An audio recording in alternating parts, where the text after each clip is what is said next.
नमस्कार साथियों, Kota online classes में आप सभी का स्वागत है। साथियों, सुबह की राम राम, नमस्कार सभी को। राधे राधे राधे राधे। ज़रूर कमेंट में लिखिए राधे राधे। ईश्वर अच्छा करेगा साथियों, बस पॉजिटिव रहिए और अच्छा पढ़ते रहिए साथियों। एक भाई ने मेरे से पूछा था कि सर याद नहीं होता है। साथियों, मैं उससे एक ही बात बोलूँगा, क्या आपने अपने सिलेबस को 4 से 5 बार पढ़ा या 4 से 5 बार उस सिलेबस को पूरा किया? अगर ऐसा है तो आपको सक्सेस होने से कोई भी नहीं रोक सकता। बस इतनी सी बात याद रख लेना कि याद होने वाली बात यहाँ पर ख़त्म हो जाती है। साथियों, आप अगर सिलेबस को 4 से 5 बार पढ़ लेते हो तो आपके सक्सेस को कोई नहीं रोक सकता, ये मेरी गारंटी है। बस मन से एक बार ये ज़रूर बताओ कि सर हाँ, 4 से 5 बार मैंने पॉजिटिवली सिलेबस को पढ़ा है, फिर देखते हैं याद कैसे नहीं होता है। बस यही है मंत्र कि अपने सिलेबस को 4 से 5 बार ज़रूर पूरा करें और पॉजिटिव रहें, अपने आप पर कॉन्फिडेंस रखें साथियों। चले, आज हम बात कर रहे थे साथियों यहाँ पर शिक्षा मनोविज्ञान के प्रैक्टिस पेपर में आप लोगों को करवाने वाला हूं। तो ये शिक्षा मनोविज्ञान के जो प्रैक्टिस पेपर है, बहुत अच्छे प्रैक्टिस पेपर है और मैं ये कहूँगा साथियों, इन प्रैक्टिस पेपर को आपको करना चाहिए। बहुत तगड़े प्रैक्टिस पेपर हैं और ये प्रैक्टिस पेपर जो है आपके बहुत कारगर साबित होंगे। सारे के सारे प्रश्न जो है आए हुए प्रश्न हैं, एक एक प्रश्न, जो भी प्रश्न है वो आया हुआ प्रश्न है। जरूर देखिएगा साथियों, ठीक है साथियों। ये पहला प्रैक्टिस पेपर है जिसे हम लोग करेंगे। एक एक प्रश्न को हम लोग देखने वाले हैं, किसका आंसर क्या है ये हमें जानना बहुत ज़रूरी है। तो चलिए पहले प्रैक्टिस पेपर को देखते हैं और पहले प्रैक्टिस पेपर में कितने प्रश्न हैं ये सारे प्रश्न हम लोग यहाँ पर देखने वाले हैं। एक एक प्रश्न आप लोगों के लिए बहुत तगड़ा कारगर साबित होगा साथियों और बहुत अच्छे प्रैक्टिस पेपर हैं साथियों। यही चीज़ आपको सबसे इम्पोर्टेंट बात करती है या रखती है कि प्रैक्टिस पेपर हमें किस तरह से पढ़ने चाहिए। देखो, प्रैक्टिस पेपर जो है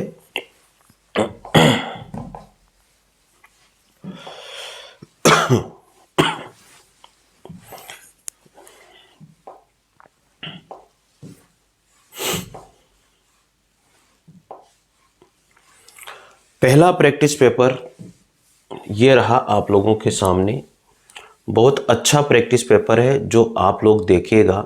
बहुत प्यारे प्रश्न हैं मित्रों, एक एक प्रश्न देखने लायक है और एक एक प्रश्न को सोल्व करना जरूरी है। देखो यहाँ पर इंग्लिश में भी दिया हुआ है, मैं हिंदी में ही पढ़ूंगा क्योंकि मेरी इंग्लिश इतनी अच्छी नहीं है, ठीक है। चलिए देखिए, एक एक प्रश्न को हम लोग देखते हैं। पहला प्रश्न है यहाँ पर, स्व पहचान की कमी एरिक्सन के मानव सामाजिक विकास के सिद्धांत की किस अवस्था से जुड़ी हुई है। यानी कि जो स्व पहचान, बच्चा अपने आप को जो पहचानता है, वो एरिक्सन का कौन सा मनोसामाजिक विकास है, कौन सा मनोसामाजिक विकास सिद्धांत है, उस अवस्था से जुड़ी हुई है। तो यहाँ पर पहचान बनाम भूमिका संभ्रांति है, घनिष्ठता बनाम अलगाव है, पहल बनाम दोष है या स्व संपूर्णता बनाम निराशा है। तो साथियों, जो पहला वाला ऑप्शन है वही आपका करेक्ट हो जाएगा। स्व पहचान की कमी जो है, और बहुत इंपॉर्टेंट प्रश्न है साथियों, जितने भी प्रश्न यहाँ पर मैं करवा रहा हूँ बहुत बहुत इंपॉर्टेंट प्रश्न है। एक एक प्रश्न में जान डाली हुई है, सारे के सारे प्रश्न आए हुए हैं जो आपको सोल्व करने चाहिए। तो पहला जो प्रश्न था वो यही है कि स्व पहचान की कमी एरिक्सन के मानव सामाजिक विकास सिद्धांत की किस अवस्था से जुड़ी हुई है। पहचान बनाम भूमिका संभ्रांति से जुड़ी हुई है। याद कर लेना भैया, बहुत इंपॉर्टेंट है।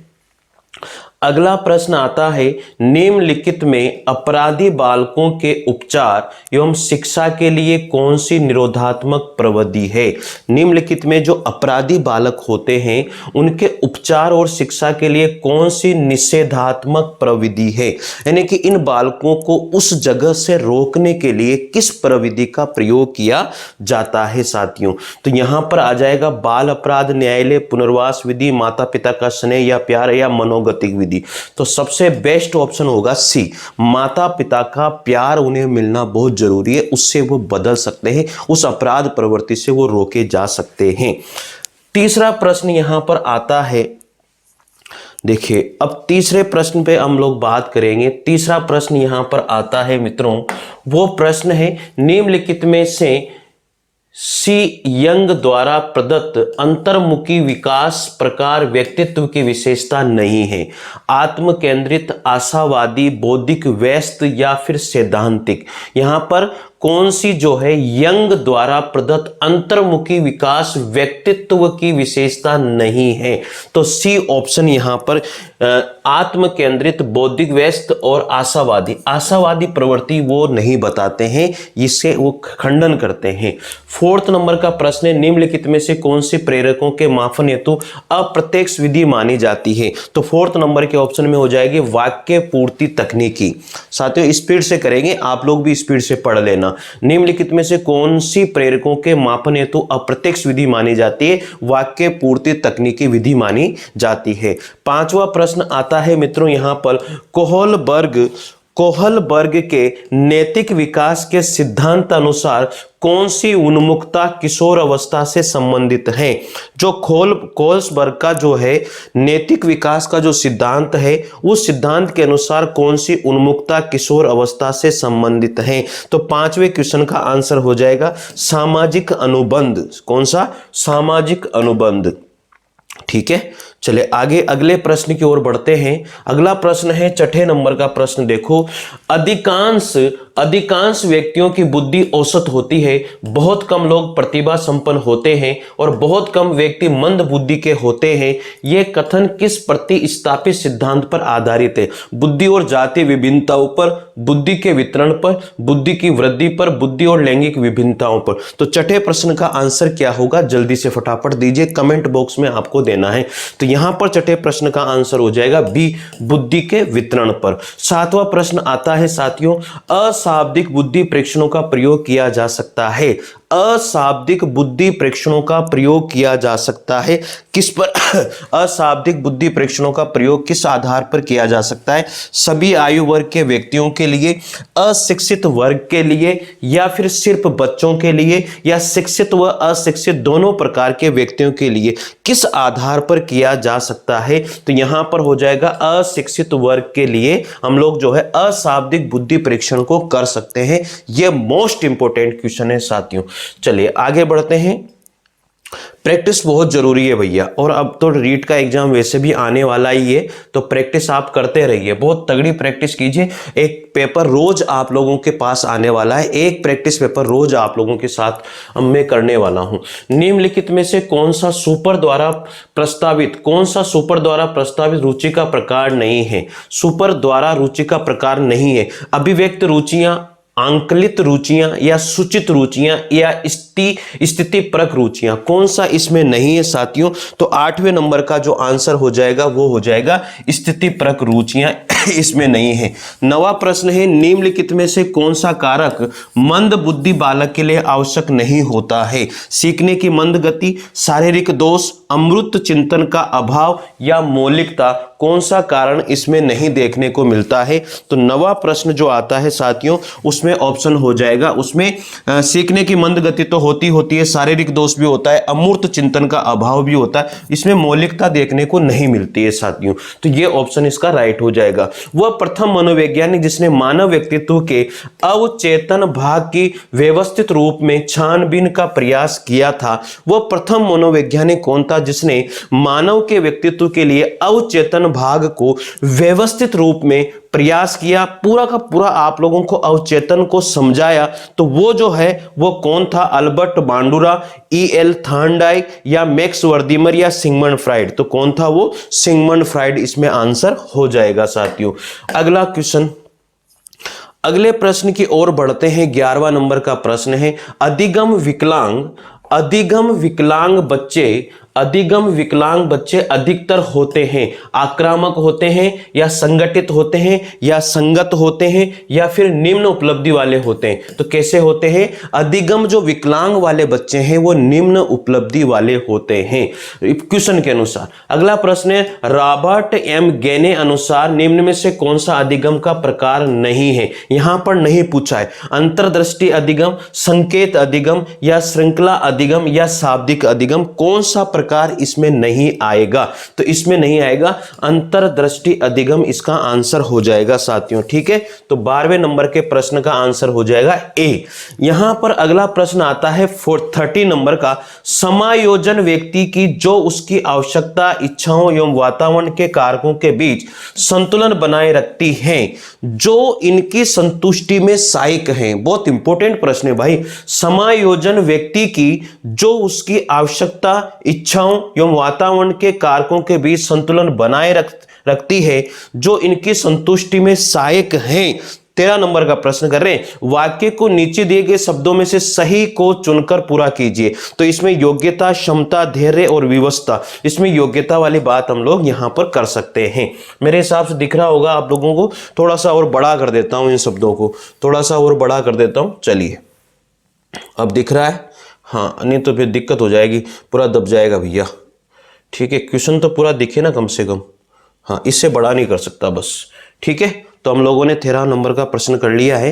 40 नंबर का प्रश्न आता है आप लोगों के लिए। ये रहा सबसे बेस्ट प्रश्न है। रक्षा युक्तियां हैं सामाजिक प्रक्रिया, अहम सुरक्षात्मकता या परामर्श प्रक्रिया या फिर संवेगात्मक प्रक्रिया। साथियों, रीट में ऐसे ही प्रश्न पूछे जाते हैं अगर पेपर को कठिन बनाना होता है तो इस बात का जरूर ध्यान देना क्योंकि ये पेपर जो है आसान नहीं है। प्रश्न बहुत अच्छे प्रश्न हैं, इस बात का आपको ध्यान देना है। रक्षा युक्तियां हैं, सामाजिक प्रक्रिया होती है क्या, या अहम सुरक्षात्मक होती है क्या, या परामर्श प्रक्रिया होती है क्या, संवेगात्मक प्रक्रिया होती है क्या? तो यहां पर 40 नंबर के प्रश्न में आंसर हो जाएगा बी। वो कौन सी होती है? अहम सुरक्षात्मक प्रक्रिया मानी जाती है। 15 नंबर का प्रश्न है, निम्न में से कौन सा टालमैन के अधिगम सिद्धांत का अन्य नाम नहीं है? यहां पर नहीं दिया हुआ है, तो चिन्ह अधिगम सिद्धांत या प्रत्याशा सिद्धांत या अंतर्दृष्टि सिद्धांत या चिन्ह गेस्टाल्ट सिद्धांत, कौन सा नहीं है? तो 15 नंबर में अंतर्दृष्टि सिद्धांत आंसर हमारा आ जाएगा साथियों। चलिए आगे बढ़ते हैं इसी क्रम में। 16 नंबर के प्रश्न की ओर चलते हैं। यह रहा 16 नंबर का प्रश्न आप लोगों के लिए। चलिए, एक छात्र, बहुत इंपॉर्टेंट प्रश्न है, एक छात्र हिंदी कविता की आलोचनात्मक व्याख्या प्रस्तुत कर लेता है। एक छात्र है जो हिंदी कविता की आलोचनात्मक व्याख्या प्रस्तुत कर लेता है, उसका ये अधिगम व्यवहार किस अनुक्षेत्र में रखा जा सकता है? यानी कि एक छात्र है, वो क्या करता है? आलोचनात्मक व्याख्या प्रस्तुत कर लेता है, उसका ये अधिगम व्यवहार किस अनुक्षेत्र में रखा जाता है? संज्ञानात्मक अनुक्षेत्र, संज्ञानात्मक एवं भावात्मक अनुक्षेत्र, भावात्मक अनुक्षेत्र, भावात्मक एवं मनोगतिक अनुक्षेत्र। तो 16 नंबर का जो प्रश्न है उसमें आंसर हो जाएगा संज्ञानात्मक अनुक्षेत्र में रखा जाएगा। अगला प्रश्न है, ठोस वस्तु पर आधारित मानसिक संक्रिया के परिणाम स्वरूप समस्या समाधान पियाजे के संज्ञानात्मक विकास कौन सी अवस्था को प्रदर्शित करता है? तो संवेदी पेशी अवस्था या प्रासंगिकात्मक अवस्था या मूर्त संक्रियात्मक अवस्था या फिर औपचारिक संक्रियात्मक अवस्था, किस अवस्था की ओर जाता है? तो यहां पर हो जाएगा मूर्त संक्रियात्मक अवस्था। ठोस वस्तुओं पर आधारित मानसिक संक्रिया, यानी दिख रही है ना जो चीज आपके सामने है, इसका मतलब वो है ठोस। तो ठोस वाली बात यहां पर की जा रही है, तो फिर इसका मतलब वो सामने है, तो फिर मूर्त संक्रियात्मक अवस्था पर आंसर हम लोग टिक करेंगे। ठीक है, अगला प्रश्न आता है 18 नंबर का प्रश्न। देखो, निम्नलिखित में से कौन सा कथन एनसीएफ 2005 के बारे में सही नहीं है? साथियों, ये इंपॉर्टेंट कथन है भैया। 2005 एनसीएफ आपके है कोर्स में और आपको पढ़ना चाहिए। कौन सा सही नहीं है वो नहीं पूछ रहा। एनसीएफ 2005 का प्रमुख लक्ष्य आत्मज्ञान है, प्रमुख सूत्र बिना भार के अधिगम है, प्रोफेसर यशपाल कमेटी में 38 विद्वान थे, बालक निष्क्रिय रूप से ज्ञान का निर्माण करता है। ऐसा है क्या 18 नंबर के प्रश्न में भैया? तो यहां पर जो बालक है वो निष्क्रिय रूप में ज्ञान का निर्माण करता है, ये नहीं है। देखो, यशपाल कमेटी में 38 विद्वान भी थे, प्रमुख सूत्र बिना भार के अधिगम, आत्मज्ञान भी प्राप्त प्राप्त होता है, लेकिन ये फोर्थ नंबर निष्क्रिय रूप से थोड़ी करता है बालक यार, सीधा सीधा आंसर मिलता है। ठीक है, 19 नंबर का प्रश्न है, निम्नलिखित में से कौन सा कथन मूल्यांकन के लिए नहीं है? तो मूल्यांकन के लिए कौन सा नहीं है? मूल्यांकन सामाजिक सहकारी बाल केंद्रित प्रक्रिया है, मूल्यांकन परिमाणात्मक गुणात्मक रूप में होता है, भारत के भाग्य का निर्माण कक्षा कक्ष में शिक्षा आयोग 1964-66 ने किया, मूल्यांकन एक असतत प्रक्रिया है। मूल्यांकन तो लगातार चलने वाली सतत प्रक्रिया मानी जाती है भैया। तो 19 नंबर का जो प्रश्न है वो हमें आंसर मिल जाता है डी, मूल्यांकन असतत नहीं है, सतत प्रक्रिया मानी जाती है। ठीक है, तो याद हो जाएगा मेरे हिसाब से 19 नंबर के प्रश्न को आप लोग देख लेना। 20 नंबर के प्रश्न पर आ जाते हैं। यहां पर यह भी बहुत इंपॉर्टेंट प्रश्न है। आरटीई अधिनियम 2009 की धारा 25 संबंधित है, किससे संबंधित है? राष्ट्रीय सलाहकार परिषद का गठन, कठिनाइयों को दूर करने की केंद्र सरकार की शक्ति, छात्र शिक्षक अनुपात या विद्यालय विकास योजना, किससे संबंधित यहां पर आ जाती है साथियों? 20 नंबर का जो प्रश्न है छात्र शिक्षक अनुपात के रूप में आरटी धारा यहां पर अधिनियम 2009 की धारा 25 को माना जाता है। छात्र शिक्षक का अनुपात वो बताती है, यानी कि एक शिक्षक पर 40 बच्चे होने चाहिए, अलग अलग तरीके से। पठन वैकल्प सापेक्ष रूप से किस क्षेत्र में चुनौती पैदा करता है? पठन वैकल्प सापेक्ष रूप से किस क्षेत्र में चुनौती पैदा करता है? लिखित विषय सामग्री के बोध में, शारीरिक गतिविधियों के समन्वय में, दूसरों की भावनाओं को समझने में या चित्र बनाने में। पठन वैकल्प सापेक्ष जो है किस क्षेत्र में चुनौती पैदा करता है? पढ़ने का जो विकल्प है वो किस क्षेत्र में जो है चुनौती पैदा करता है? तो 21 नंबर का जो प्रश्न है, लिखित विषय सामग्री का बोध करने में हमें थोड़ा सा जो है चुनौती पैदा करता है। अगला प्रश्न आता है साथियों, जो अगला प्रश्न है देखो यहां पर 22 नंबर का प्रश्न है। 22 नंबर का प्रश्न है, निम्नलिखित विद्यार्थियों को अधिगम के प्रति अभिप्रेरित करने के लिए अध्यापक को क्या समुन्नत करना चाहिए? यानी कि निम्नलिखित जो बातें हैं उनके आधार पर आप ये बताइए मुझे कि जो विद्यार्थियों को अधिगम मतलब सीखना, विद्यार्थियों को सीखने के प्रति अभिप्रेरित करने के लिए, सीखने जब वो सीखेंगे तो उसके लिए आपको क्या करना है? उनको मोटिवेट करना है। तो उसके लिए जो है अध्यापक को क्या सही है वो करना चाहिए। निपुणता उन्मुखी उद्देश्य, योग्यता का शत्व या अस्तित्वात्मक परिप्रेक्ष्य, असहायता का सिका हुआ भाव या प्रतियोगितात्मक दृष्टिकोण। तो 22 नंबर का जो प्रश्न यहां पर आंसर हो जाएगा निपुणता उन्मुखी उद्देश्य, निपुणता उन्मुखी उद्देश्य हो जाएगा। अगला प्रश्न आता है 23 नंबर का, दृष्टिबाधित विद्यार्थियों के सफल समावेश के लिए अध्यापक को क्या करना चाहिए? जो दृष्टिबाधित विद्यार्थी होते हैं उनके सफल समावेश के लिए हमें यहां पर शिक्षक को क्या करना चाहिए? अवधारणा की व्याख्या के लिए चित्रों का प्रयोग करना चाहिए, सभी प्रकार की लिखित सामग्रियों को मौखिक रूप से प्रस्तुत करना चाहिए, विद्यार्थियों से बात करते समय हाथों का खूब इस्तेमाल करना चाहिए, दिखाए जा रहे वीडियो के उपशीर्षक देना चाहिए। मेरे हिसाब से तो यहां पर कौन सा आंसर राइट हो जाएगा? बी ऑप्शन, सभी प्रकार की लिखित सामग्रियों को मौखिक रूप से, क्योंकि वो दृष्टिबाधित है भैया, देख तो सकता नहीं है तो मौखिक सुन सकता है, तो सभी विद्यार्थियों की लिखित सामग्री को मौखिक रूप से प्रस्तुत करना चाहिए। ये आंसर इसका निकल के आता है। 24 नंबर का प्रश्न है साथियों, बहुत इंपॉर्टेंट प्रश्न है, आप इनकी प्रैक्टिस जरूर करें, वीडियो बार बार देखें, प्रैक्टिस करना बहुत जरूरी है। अगला प्रश्न है, एक आंतरिक मानसिक दशा जो किसी व्यवहार को आरंभ करने तथा बनाए रखने के लिए प्रवृत्त करती है या कहलाती है? एक आंतरिक मानसिक दशा, मन की जो मानसिक दशा है, मानसिक दशा जो किसी व्यवहार को आरंभ करने तथा बनाए रखने के लिए प्रवृत्त करती है, वो अभिक्षमता है, अभिवृत्ति है, अभिरुचि है, अभिप्रेरणा है। सिंपल सा आंसर है भैया, मन में जो आपको लालायित करती है पढ़ने के लिए वो क्या होनी चाहिए? तो 24 नंबर का जो प्रश्न है, हर कोई इसका आंसर दे सकता है भैया। अभिप्रेरणा, मोटिवेशन ही आप लोगों को अंदर से पढ़ने के लिए लालायित करेगा, पढ़ने के लिए जागृत करेगा साथियों। अगला प्रश्न आता है यहां पर, एक विद्यार्थी गुणन के सवालों को हल करना सीखता है, वह अपने जोड़ के पूर्व ज्ञान का प्रयोग करता है। इस प्रकार के अधिगम अंतरण को क्या कहा जाता है? धनात्मक अंतरण, क्षैतिज अंतरण, द्विपार्श्विक अंतरण या ऊर्ध्व अंतरण। हम लोग इसमें क्या आंसर लगाएंगे? तो 25 नंबर का जो प्रश्न है उसमें ऊर्ध्व अंतरण हम लोग आंसर लगाएंगे। 26 नंबर का प्रश्न है, निम्न में से कौन सा कथन बुद्धि के बारे में सत्य नहीं है? निम्न में से कौन सा कथन है जो बुद्धि के बारे में सत्य नहीं है? यह एक व्यक्ति की मानसिक क्षमता है, यह सामंजस्य स्थापित करने में सहायक है, यह व्यवहार की गुणवत्ता से आंकी जाती है, यह स्थायी और अपरिवर्तनशील की विशेषता है। यह एक व्यक्ति की मानसिक क्षमता है, ऐसा भी नहीं है। साथ ही यहां पर आंसर हो जाएगा यह एक स्थायी एवं अपरिवर्तनशीलता की विशेषता होती है। तो 26 नंबर के प्रश्न में ऑप्शन हो जाएगा डी राइट। साथियों ये आंसर मैं वही बता रहा हूं जो बोर्ड के द्वारा माने गए थे। पिछले पेपरों में जो क्वेश्चन आए थे उन क्वेश्चन की हम लोग प्रैक्टिस कर रहे हैं। ठीक है, चलिए अगला प्रश्न आता है 27 नंबर का प्रश्न है, अध्यापक के व्यक्तित्व के विकास में बाधक तत्व कौन सा होता है? सामाजिक परिवेश का ज्ञान, सांस्कृतिक अनुभव या कल्पना शक्ति का अभाव या उच्च मानसिक क्षमता।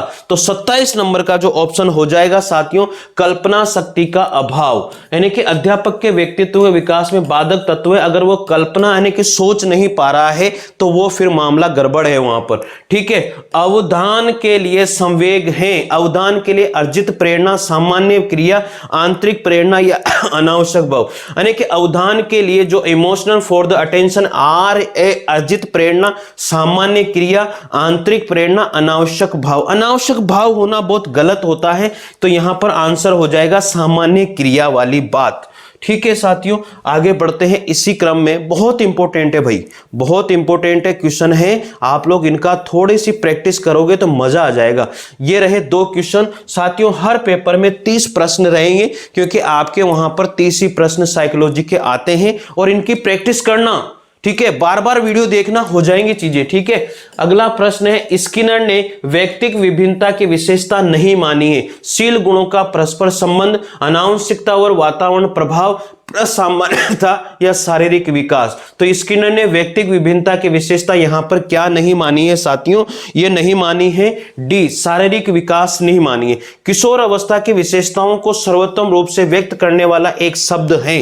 किशोर अवस्था की जो विशेषता है उसको बहुत बेस्ट तरीके से व्यक्त करने वाला जो एक शब्द है वो कौन सा है? विकास, समायोजन, परिवर्तन या अस्थिरता। परिवर्तन सबसे बेस्ट माना जाता है क्योंकि किशोर अवस्था में परिवर्तन बहुत जल्दी स्पीड के साथ होते हैं। तो यहां पर जो है चेंजेस जो है ये बहुत, परिवर्तन जो है किशोर अवस्था की विशेषताओं का सर्वोत्तम रूप से व्यक्त करने वाला एक शब्द में मैं बता सकता हूं वो है परिवर्तन। तो साथियों ये था आप लोगों के लिए जो है साइकोलॉजी का प्रैक्टिस पेपर 1। इस तरह से रोज ही हम लोग जो है साइकोलॉजी के 30 क्वेश्चन हम लोग करने वाले हैं। साइकोलॉजी की क्लासेज आप लोगों को मिल ही रही है, प्रैक्टिस पेपर भी आप लोगों को मिलना शुरू हो जाएंगे।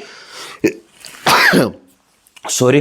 तो साथियों आप लोग पढ़ते रहिए और चैनल को जरूर सब्सक्राइब कीजिए। ये सभी पीडीएफ जो है आप लोगों को KOC कोटा ऑनलाइन क्लासेस जो ऐप है उसके ऊपर मिलेगी फ्री ऑफ कॉस्ट। स्टडी जो फ्री स्टडी मटेरियल है उसके अंदर, तो निश्चित रूप से KOC कोटा ऑनलाइन क्लासेस लिख करके ऐप को डाउनलोड करें और वहां पर ये पीडीएफ आपको कंप्लीट मिल जाएगी। ठीक है साथियों, तो सभी को थैंक यू।